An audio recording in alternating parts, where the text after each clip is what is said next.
Hello, good morning students. अपना 36 chapter complete हो गया था कल, और इस चैप्टर के जो पीछे के क्वेश्चंस आंसर है, पहले तो आप नोट्स बनाइए और उसके बाद में जितने पीछे के बुक में क्वेश्चन आंसर्स दिए हुए हैं वो करो, क्योंकि उसमें काफ़ी सारे जो क्वेश्चंस हैं वो आपकी प्रॉब्लम को सॉल्व करेंगे। और अगर कोई क्वेश्चन नहीं आता है तो आप मुझसे मेरे व्हाट्सएप पे डाल के पूछ लो। और अब आपने, क्योंकि आप सोचो एक एक दो दो दिन में चैप्टर ख़त्म हो रहे हैं, तो ये हैं ही बहुत छोटे छोटे चैप्टर्स हैं, और मैंने इसीलिए लिए थे ताकि अपन थोड़े इंटरेस्टिंग भी हैं और छोटे भी हैं, इसलिए अपना थोड़ा सिलेबस आगे आ जाएगा। अब देखो 37 चैप्टर में स्टार्ट कर रही हूँ, म्यूटेशन।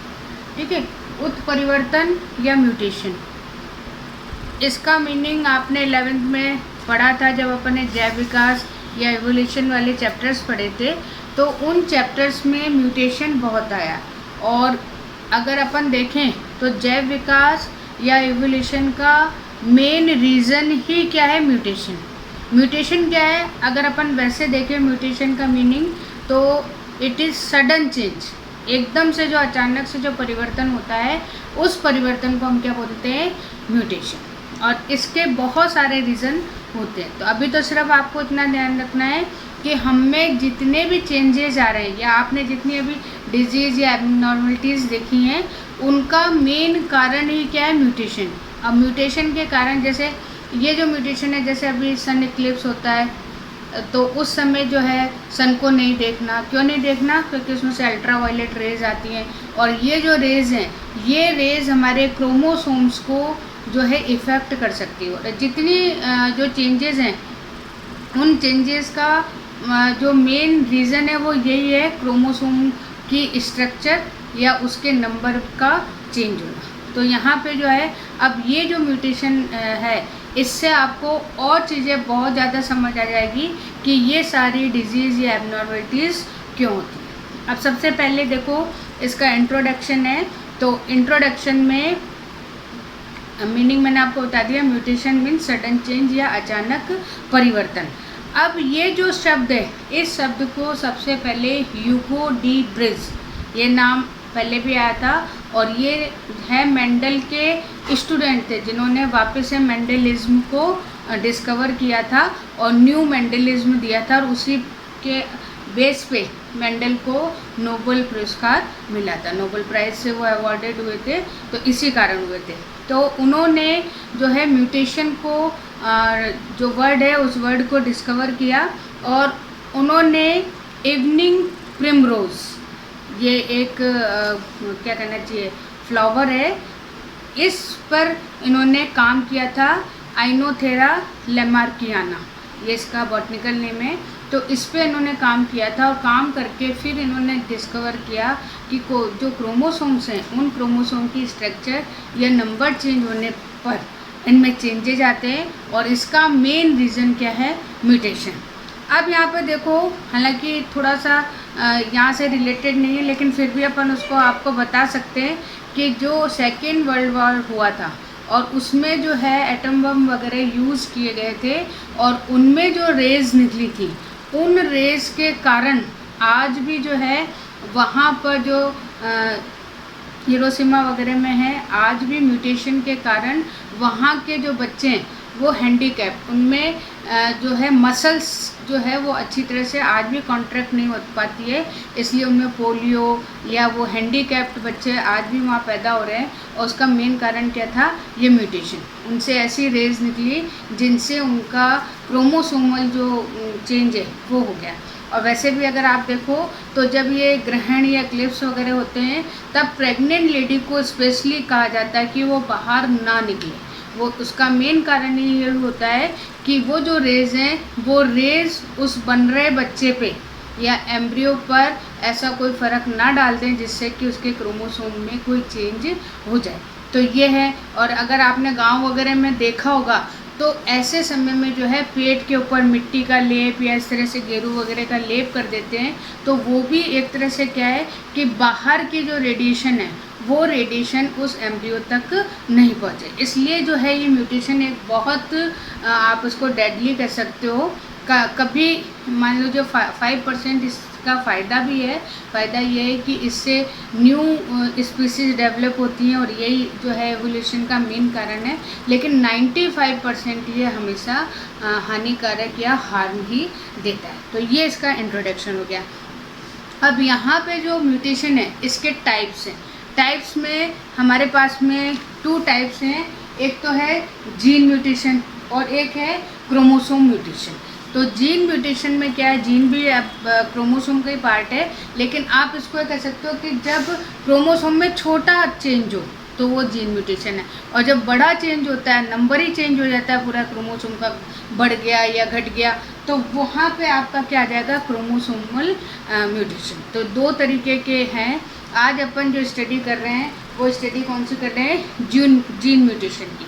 अब ये इम्पॉर्टेंट है, इसीलिए जो है यहाँ पर आपको बहुत सारी चीज़ें जो हैं वो चीज़ें देख के चलनी पड़ेगी। सबसे पहले जीन म्यूटेशन है। जीन म्यूटेशन क्या है, क्रोमोसोम का पार्ट है, और ये जो पार्ट है किसी कारणवश अगर इसमें, अब थोड़ा सा क्या है, 11th में आप लोगों को थोड़ा सा जानना पड़ेगा, वहाँ पर जो आपकी डीएनए की स्ट्रक्चर है, तो अगर आपको ध्यान हो तो डीएनए जो है अगर हम उसको केमिकली या रासायनिक रूप से क्या कहते हैं, पॉलीन्यूक्लियोटाइड स्ट्रक्चर। पॉलीन्यूक्लियोटाइड मतलब कि जो डीएनए है वो डीएनए 3 चीज़ों से मिलके बने हैं। किससे, शुगर से, फॉस्फेट से, और तीसरा क्या होगा, नाइट्रोजन बेसिस। तो शुगर फॉस्फेट से हमें दिक्कत नहीं है, यहाँ पे जो चेंज हो रहा है वो चेंज किस में हो रहा है, नाइट्रोजन बेसिस में। और नाइट्रोजन बेसिस जो है, नाइट्रोजन क्षारक जो हैं वो 2 तरह के क्या होते हैं, प्यूरिन और पिरामिडिन, ठीक है। और प्यूरिन में भी 2 हैं, कौन कौन से, एडेनिन है, ग्वानिन है, और पिरामिडिन में क्या है, थाइमिन और साइटोसिन। तो इस तरीके से 4 हमारे पास में नाइट्रोजन बेसिस हैं, और ये 4 जो नाइट्रोजन बेसिस हैं इनमें से कोई 3 जो है जेनेटिक कोड बनाता है, आनुवांशिक कोड बनाता है, और ये 3 जो है कोड या कोड, इन एक कोड से एक अमीनो एसिड सिंथेसिस होता है। थोड़ा लंबा प्रोसेस, और ये 11th में जो है कराया गया था आप लोगों को। तो यहाँ पर थोड़ा सा वो चीज़ आपको वापस से रिकॉल करनी पड़ेगी कि क्या डीएनए है, क्या जेनेटिक कोड है। तो वही अगर आपको ध्यान रहेगा तो बस आपको ये ध्यान रखना है कि हमारे पास में जेनेटिक कोड है, और एक जेनेटिक कोड में 3 नाइट्रोजन बेस होते हैं, और ये 3 नाइट्रोजन बेस जो है अमीनो एसिड को सिंथेसिस करते हैं। और अभी तक आपको पता है कि 20 अमीनो एसिड्स को अपन डिस्कवर कर चुके हैं। तो ये जो कोड है अगर आप देखो तो 64 कोड्स बनते हैं। 3 से अगर आप देखो 4 तरीके के अपने पास में हैं, तो 64 कोड्स यहाँ पर बनते हैं। इन कोड्स में से जो 3 कोड हैं वो कोड कौन से, नॉनसेंस, या जिसको आप टर्मिनेशन कोड कहते हो, तो वो हेल्प नहीं करते हैं। बाकी 61 जो कोड हैं वो code 20 type of amino acid को सिंथेसिस करने में हेल्प करते हैं। तो ये चीज़ आपकी 11th की है। तो एक बार अगर आपके पास बुक पढ़ी हो तो इसको वापस से करके देखना, क्योंकि जब तक वो चीज़ आपके दिमाग में नहीं आएगी तब तक अभी जो मैं जीन म्यूटेशन आपको बता रही हूँ समझ में नहीं आएगा। तो सबसे पहली बात यही हो गई आपकी। अब ये जो जीन म्यूटेशन है, इस जीन म्यूटेशन को हम और क्या कह सकते हैं, पॉइंट म्यूटेशन, यानी कि एक जगह से हो रहा है, इसलिए अगर चाहे जीन म्यूटेशन के नाम से आए चाहे पॉइंट म्यूटेशन के नाम से आए, आपको यही यहाँ पर करना है। अब ये जो पॉइंट म्यूटेशन या जीन म्यूटेशन है, यहाँ पर जो है आपकी एक एग्जाम्पल यहाँ दिया हुआ है, ड्रोसोफिला। ड्रोसोफिला एक फ्लाई होती है जिसको अपन फ्रूट फ्लाई भी कहते हैं। कभी आप सब्जी मंडी वगैरह में जाओगे तो आपको बड़ी बड़ी थोड़ी सी वाइट ब्राउन कलर की मक्खी दिखती है, वो मक्खी कौन सी होती है, ड्रोसोफिला। और ये जो ड्रोसोफिला होती है इसमें वैसे तो रेड ब्राउन कलर की आइज़ होती हैं, लेकिन कभी कभी आपको इनकी वाइट आई भी मिलेगी, और वो जो वाइट आई है वो 100% कंफर्म है कि वो मेल की होगी। यानी कि ये जो वाइट आई वाला जीन है, ये जीन वाई क्रोम, अब जैसे अपन मान ले रहे हैं कि वाई क्रोमोसोम यानी कि जो रिस्पॉन्सिबल है किसके लिए, मेल के लिए, तो उस मेल से लिंक्ड है। यानी कि जब वाइट आई है इसका मतलब वहाँ पर क्या होगा, मेल होगा। जैसे अपन ने हीमोफीलिया देखा है कि अगर हीमोफीलिया डिजीज़ है, पेशेंट है, तो वो मेल ही होगा, फीमेल नहीं होगा। तो इसी तरीके से ये जो है ये किसी कारणवश आई है, और ये मेन कारण कौन सा है, म्यूटेशन का रीज़न है। अब यहाँ पर अब अपन टाइप्स लेते हैं। इस टाइप में सबसे पहला है संक्रमण या ट्रांसिशन। ठीक है, ट्रांसिशन में देखो यहाँ पे AT GC AT। तो अब यहाँ पर सबसे पहले क्या है, T की जगह बाकी सारी चीज़ें सेम है, लेकिन T की जगह क्या आ रहा है, C आ रहा है। अभी मैंने आपको क्या कहा था, प्यूरिन और पिरामिडिन।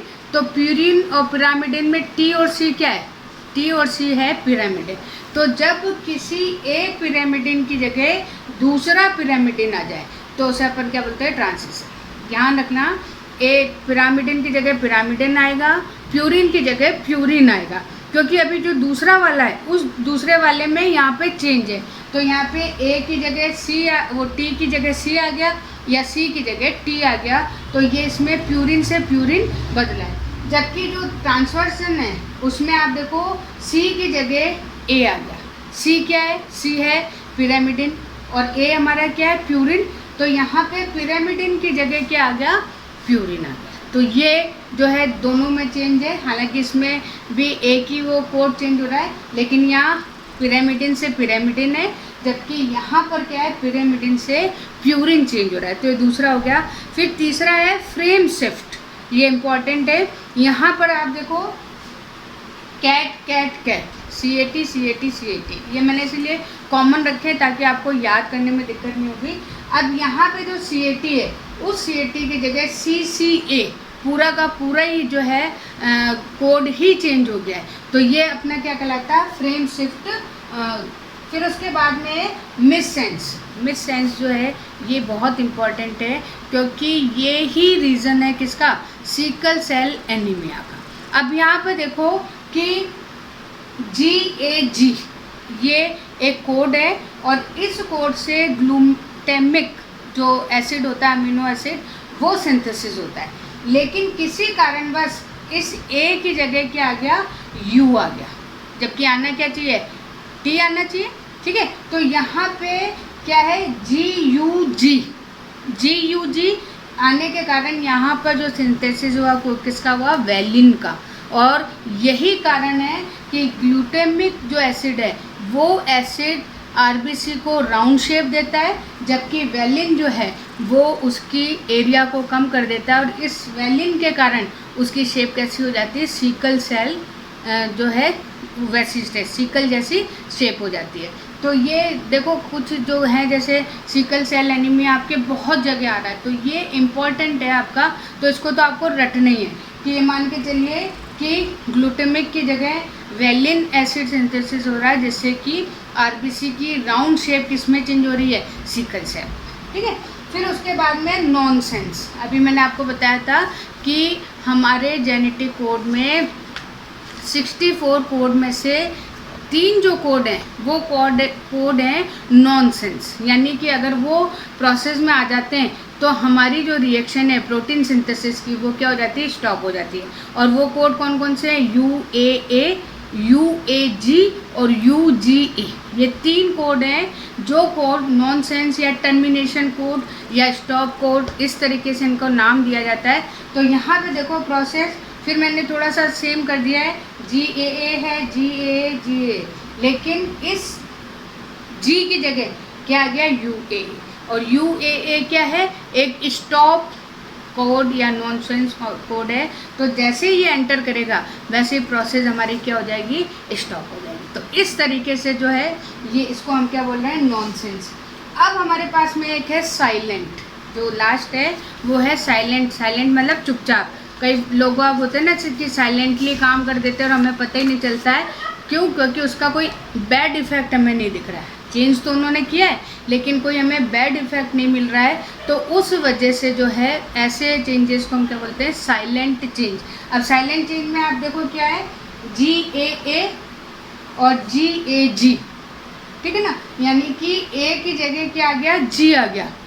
लेकिन यहाँ पे क्या प्रॉब्लम नहीं हुई, प्रॉब्लम क्यों नहीं हुई, क्योंकि ये कोड भी ग्लूटामिक एसिड को बना रहा है और ये कोड भी ग्लूटामिक एसिड को बना रहा है, क्योंकि अभी मैंने आपको बताया कि 61 जो जेनेटिक कोड है वो 20 अमीनो एसिड्स को सिंथेसिस कर रहे हैं। अब 61 बहुत ज़्यादा है, तो यहाँ पे कुछ जो कोड हैं वो 2 से ज़्यादा कोड एक अमीनो एसिड को सिंथेसिस कर सकते हैं प्रोसेस के अकॉर्डिंग। इसलिए जो है यहाँ पे कोई दिक्कत नहीं आई। ये भी ग्लूटामिक है, क्योंकि हमें तो किससे मतलब है, हमें तो रिजल्ट से मतलब है। कोई भी कोड बनाए तो यहाँ पे ग्लूटामिक है और यहाँ पे भी ग्लूटामिक है, इसलिए कोई भी चेंज यहाँ पर नहीं आया। तो इस तरीके से ये जो अभी आपको टॉपिक मैंने इसलिए धीरे से बस छोटा सा ये टॉपिक लिया है, कल मैं आपको इसका क्रोमोसोमल चेंज बताऊंगी। तो आज आपने जीन म्यूटेशन कर लिया, पहले टाइप्स कर लिया, डिस्कवरी कर ली, और फिर अभी थोड़ी से बेटा आप लोग 11th की जो डीएनए स्ट्रक्चर वगैरह है वो आप कर लो। और अगर वो चीज़ आपको 11th में नहीं समझ में आई है तो आप मुझसे कहना, तो एक बार मैं थोड़ा सा वो क्रोमोसोम डीएनए वाला जो है एक दिन आपको अलग से कराऊंगी, ताकि आपकी प्रॉब्लम जो है पूरी की पूरी सॉल्व हो जाए। ठीक है ना? Okay, thank you.